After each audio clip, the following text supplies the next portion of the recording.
Good morning and welcome to the Festival of Bharat in London.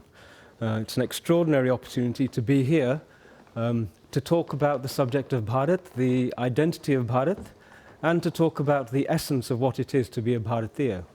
And speaking from a platform in London is an extraordinary event happening because London has shaped the Indian identity. London has dictated to the world what Bharat is and told Bharat itself what Bharat is.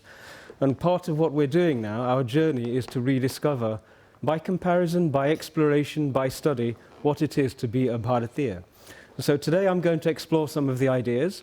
I'm sure all of us have ideas of what it is to be a part of Bharat.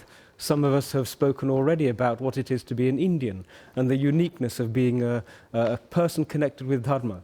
So I'm going to play around with some of those ideas, and hopefully at the end we will have an opportunity to explore some of the ideas I've shared with you, hopefully to challenge some of the ideas I've shared with you as well. So what is Bharat? Just winding the clock back, what does India, Bharat itself, think of itself?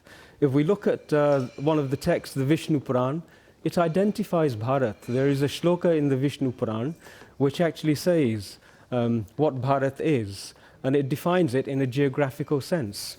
The shloka identifies Bharat as she who wears a crown of the Himalayas and whose feet are bathed in the oceans. To that Bharat I bow.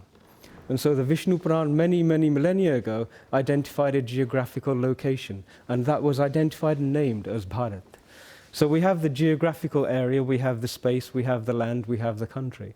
But that is not enough to be a Bharatiya. There are many geographical areas, but hopefully that will also add a bit of provenance to the idea that India has had integrity as a nation for many thousands of years.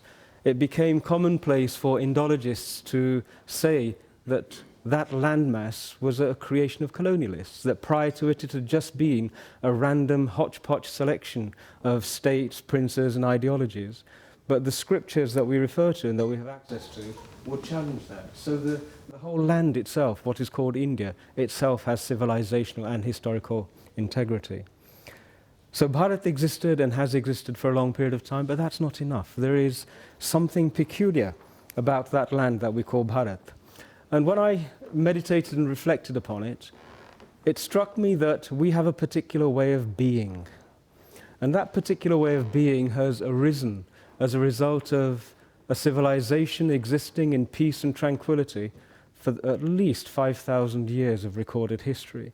We were protected on the north by a range of mountains that you needed elephants and the determination of a Hannibal to cross in order to get to that part of the world.